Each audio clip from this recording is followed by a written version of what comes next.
আচ্ছা, আমরা কিসের সাহায্য করব? মৌলিক গুণনীয়কের সাহায্য করব। এর জন্য আমাদের কি করতে হবে? মৌলিক সংখ্যা দিয়ে ভাগ করতে হবে। আচ্ছা দেখো, এটা তো জোড় সংখ্যা না, তার মানে কি 2 দিয়ে ভাগ যাবে।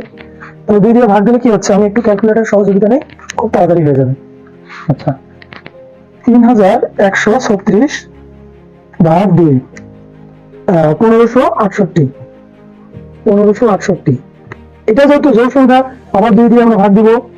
4 ভাগ 2 784। আবার আমরা 2 দিয়ে ভাগ দিব, ভাগ 2 392। আবার 2 দিয়ে ভাগ যাবে, যেহেতু জোড় সংখ্যা। ভাগ 2 196। আবার 2 দিয়ে ভাগ দিব, ভাগ 2 98 দাঁড়িয়েছে। আবার 2 দিয়ে ভাগ দিব, ভাগ 2 49। 49 কি দিয়ে ভাগ যায়? 3 দিয়ে যাবে না, তারপরে 5 দিয়ে যাবে না, 7 দিয়ে যাবে। 7 7 49। তাহলে দেখো তো, এই যে আমরা সংখ্যাগুলো পাচ্ছি 2 2 2 2 2 7 7, এগুলো মৌলিক গুণনীয়ক না?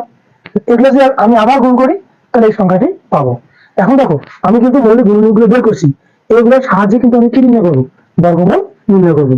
তাহলে দেখো তো, 3136, দেখো 3136 এর মৌলিক যে গুণনীয়কগুলো আছে এগুলো আমরা লিখবো। 2 গুণন 2, 1 2 3 4 5 6টা 2, 1 2 3 4 5 6টা, 7 হচ্ছে কয়টা? 2টা। আচ্ছা, এখন দেখো, এই যে এগুলাকে আমরা জোড়া জোড়া আকারে নিব। কিভাবে নিব? জোড়া জোড়া আকারে নিব। আচ্ছা, এখন আমরা কার বর্গমূল নির্ণয় করতেছি? 3136 এর বর্গমূল। একটু আগে আমি দেখলাম যে বর্গমূল প্রকাশের চিহ্ন, যে এটা হচ্ছে বর্গমূল, ইংরেজিতে বলা হয় রুট।